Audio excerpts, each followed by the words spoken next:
Okay guys, it's time for section 7.4.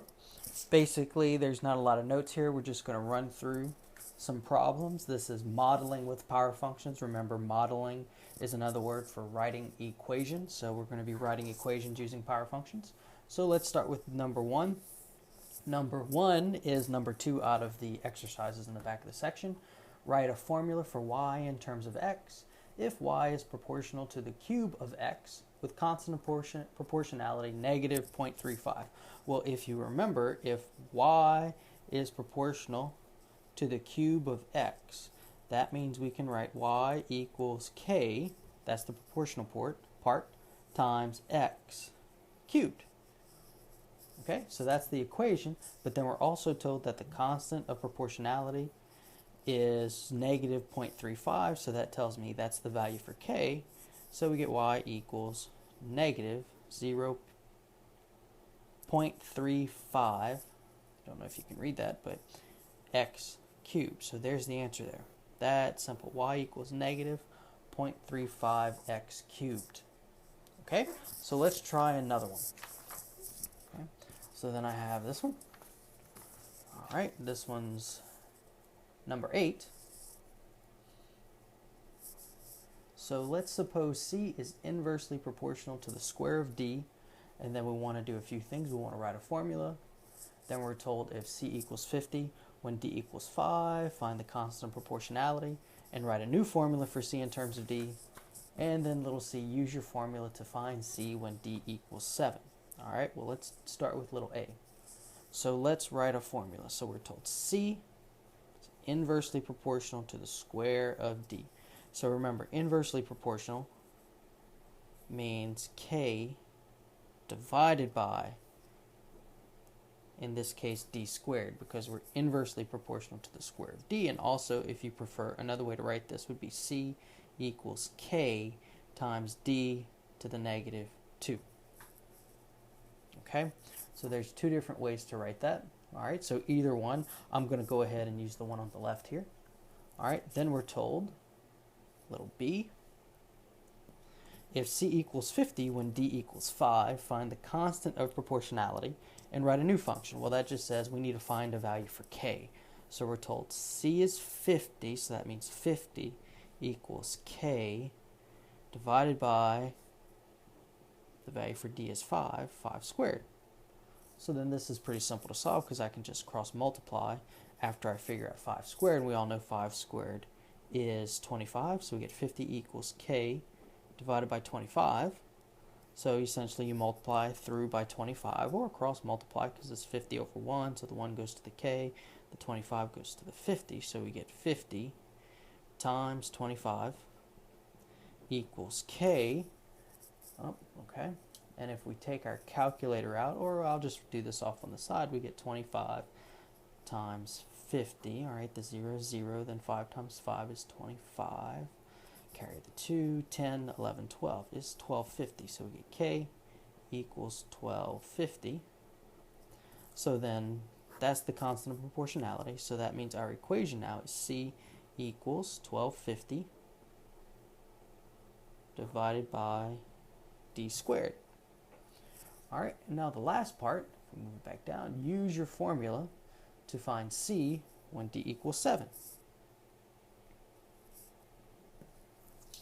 All right, so we want to use our formula to find c when d equals 7. So if d equals 7, let's see, our formula is d equals 1250 over d squared, so that's going to be 1250 divided by 7 squared. So that's c equals 1250 divided by 49. Well, we can grab our calculator. I actually didn't have mine prepared. Maybe I should have. Okay. Clear all that out. So what was the number? 1250 divided by 49 is 25.51, and we'll just roll with that. All right. Yeah. Okay, so that's the answer for part C. Okay, time for the next problem.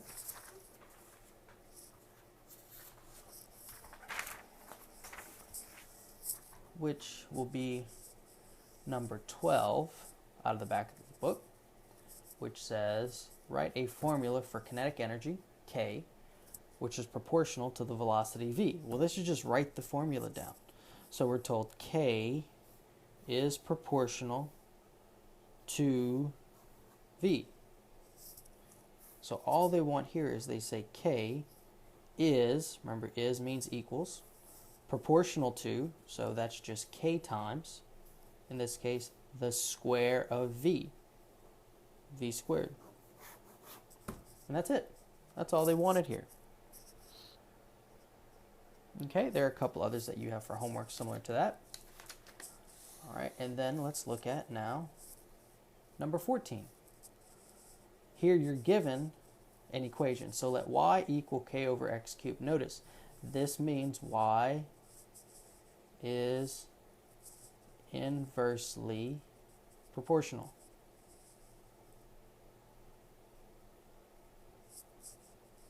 To the cube of x. Okay, just to put that in words.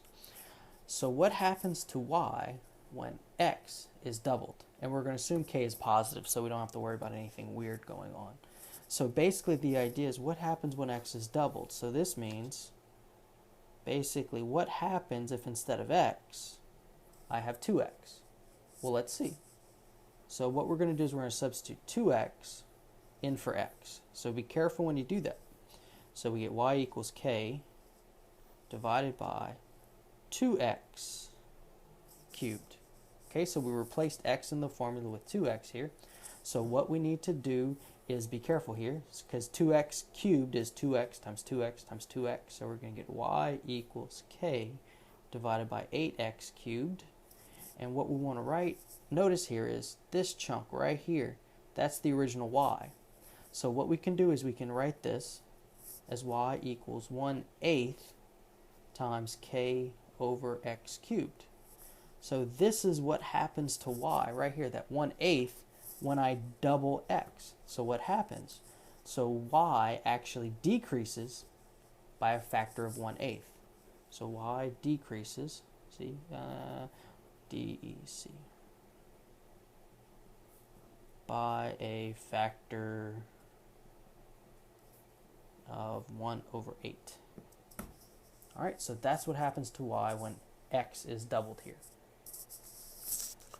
All right, and we have one more problem to do.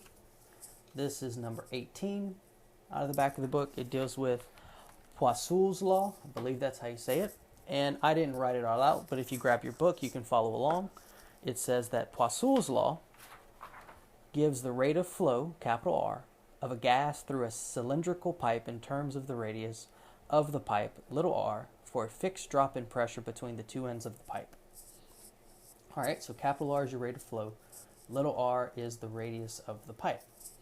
So little a says, find a formula for Poiseuille's law given that the rate of flow is proportional to the fourth power of the radius. And that's what I have here. So we have rate of flow is proportional to the fourth power of the radius. So the rate of flow, that's capital R, is proportional. So that's directly proportional. So that's times k. Fourth power of the radius is simply r to the fourth. And that's all we want here. Then in part B, we'll write it out. Part B says if R, capital R, equals 400 centimeters cubed per second. So the rate of flow is 400 centimeter cubed per second in a pipe of radius 3 centimeters for a certain gas. Find a formula for the rate of flow of the gas through a pipe of radius r centimeters. Well, here we want a formula. So to find a formula, that means we need to figure out the value of k. And that's what they're giving us here. They're giving us enough information to find k. So we just use this equation above. 400 equals k times 3 to the fourth. All right, well, 3 to the fourth, that's 81. So we get 400 equals k times 81. So we divide each side by 81.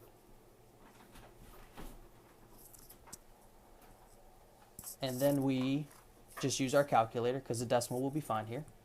So we get 400 divided by 81 is 4.93. Well, 4.94, we round properly, equals K. So that means our new formula, capital R equals 4.94 times little r to the fourth. So that's what they wanted for part B. Then, moving on to little part C, we want, let's see, what is the rate of flow of the gas in the previous part through a pipe with a 5 centimeter radius. So now they're just saying, using this equation, use a radius of 5. So this means we'll have R, capital R equals 4.94 times 5 to the fourth. Okay, so that's simple. We take our calculator. If you don't know, 5 raised to the fourth is 625. So this is R equals 4.94 times 625. So we get times 4.94 is 3,087.5. And just make sure you get your units right. Rate of flow is centimeters cubed per second. And we really remember that from up here. We can use the same units without too much thought. And that's the answer for part C. And that's all we have for today. Enjoy doing your homework.